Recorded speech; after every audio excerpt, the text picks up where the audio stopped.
The movie begins with a young woman called Meredith Quill and her boyfriend are in a car.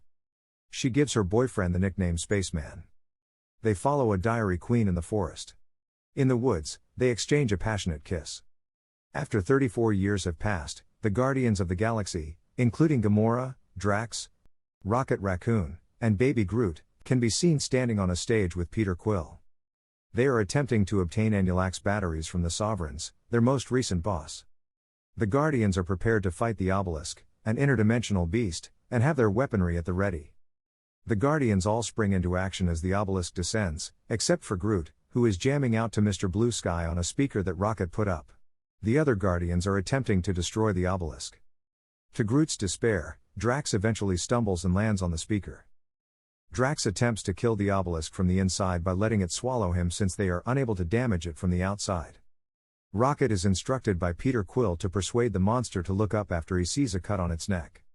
The Obelisk is then killed by a downward slash from Gamora, allowing Drax to escape through the gap. The Guardians visit the Sovereigns with the batteries and have a meeting with Aisha, their High Priestess.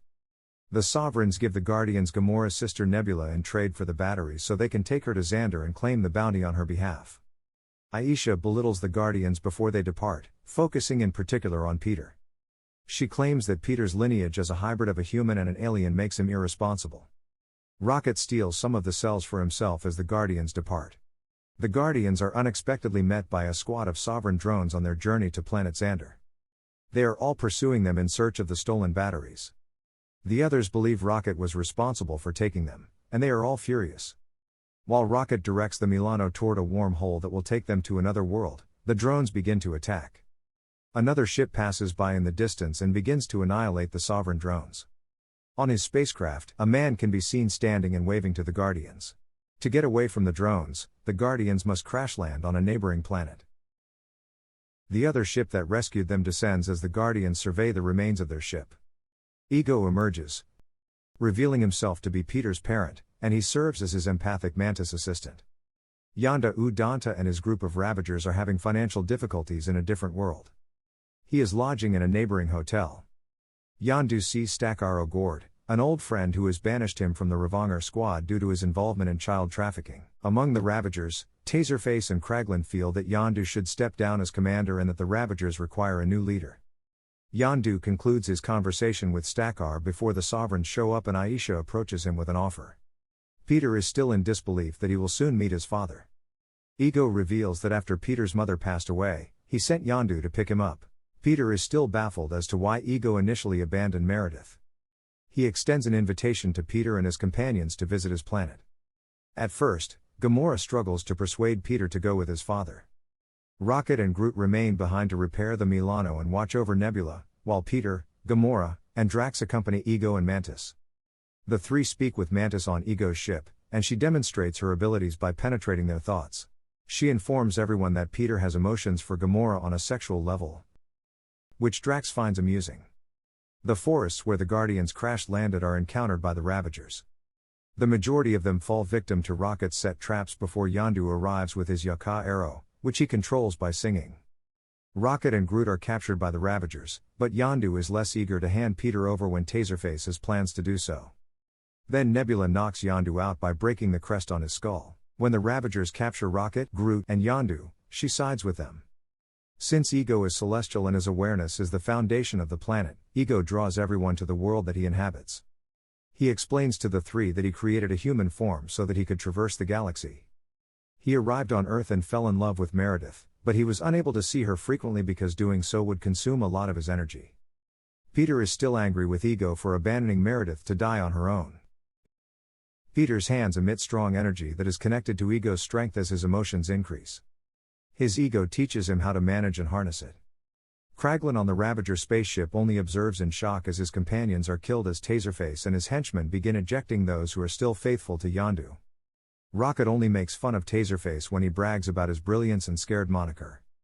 Nebula comes in and advises the Ravagers to give over their prisoners to the Kree in exchange for the rewards on their heads.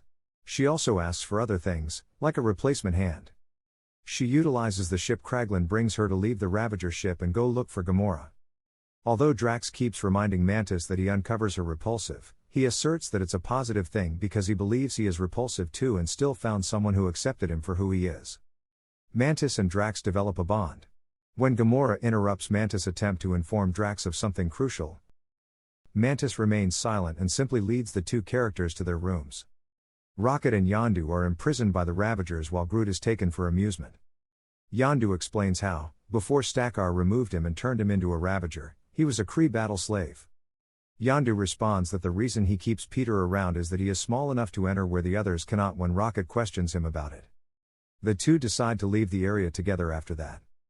Yondu instructs Groot to obtain a prototype fin for his cranium when they bring him over. After bringing a lot of incorrect goods, Yondu uses his fin to free Rocket and himself. Rocket and Groot get into the rebellious Ravagers by ass-kicking themselves, and Yondu fires the projectile through each one. Kraglin joins the three as they board an escape ship, but not before Yondu causes the ship to explode. Even though Tsarface is burned, he still manages to alert Aisha of Yondu's location before the spacecraft is destroyed. 700 jumps are required for the other four to reach Ego's world. Peter attempts to woo Gamora with his dance moves back in Ego's world, but it doesn't quite work because she can't bring herself to admit she's attracted to him. Gamora observes Nebula approaching her spacecraft and firing at her after she departs. Nebula leaps out of the plane as it crashes and begins to battle Gamora. Nebula defeats Gamora and admits she never intended to show she was superior to her, rather, all she desired was a true sister. Because of Gamora's triumph as a fighter, their father Thanos was forced to mutilate Nebula, which made her hate Gamora. Ego and Peter get along. Ego assures Peter that he will continue to be immortal and possess his powers for as long as there is light in the world. Mantis observes that now that Peter is aware of his abilities, Ego has him wound around his finger. She hastily awakens Drax and informs him that Ego's real motivations are now obvious. Yondu, Kraglin, Rocket, Groot, and their final objective are reached. Rocket begins to brag that he wants to save Peter only to outdo him and hang it over his head.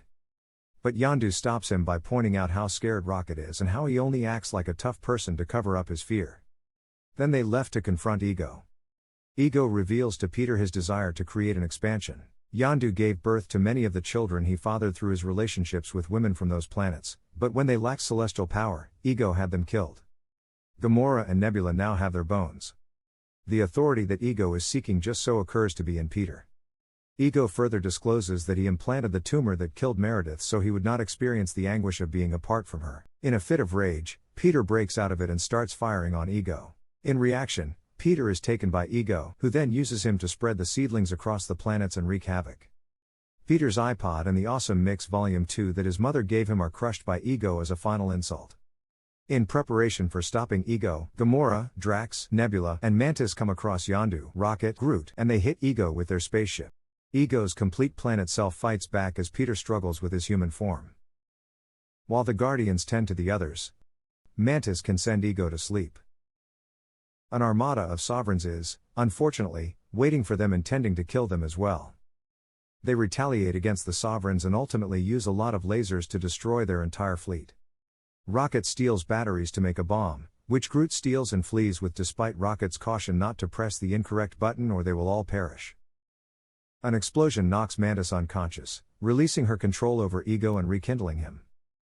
Ego starts to devour others as they make an effort to find safety. Peter keeps employing his celestial abilities to battle his father. After being set free, Groot searches the planet's core for Ego's brain and prepares the bomb to detonate in 5 minutes. Gamora and Nebula return while Drax takes Mantis to the ship. Rocket, who is aware that he cannot protect both Yondu and Peter, provides Yondu with his last suit. Rocket prevents Gamora from turning around so he won't lose any more friends. Ego begs Peter to halt the explosion or else he will become a regular person. Peter allows the device to detonate because he has no issues with that. Ego's human crumbles as the world as a whole begins to combust. As Yondu soars by, he snatches Peter. Yondu puts the suit on Peter to protect him as they depart the planet's atmosphere. While Ego was his parent, he claims to never have been Peter's father.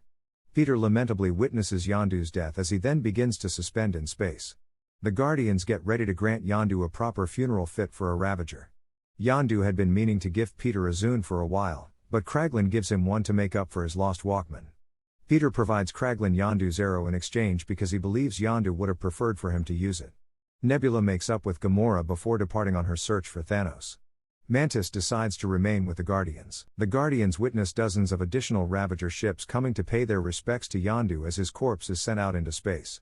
The following 5 closing sequences are: Kraglin attempts to hone his arrow firing skills. He ends up giving it to Drax because he can't quite get a grasp of it. Stackar builds his squad with Martin X Tanaga, Charlie 27, Starhawk, and Mainframe in remembrance of Yondu's sacrifice. Aisha and a different sovereign talk about their new strategy for eliminating the Guardians. As she waits to release whatever is inside the birthing pod to use against the Guardians, Aisha is visibly seated by it. She chooses the name Adam for it, as in, Adam Warlock. Now an adolescent, Groot. While playing computer games, Groot mocks Peter's reprimand for leaving his roots lying around. The movie ends there. If you like our video, kindly subscribe our channel and press the bell icon so that you don't miss our new video. Thanks.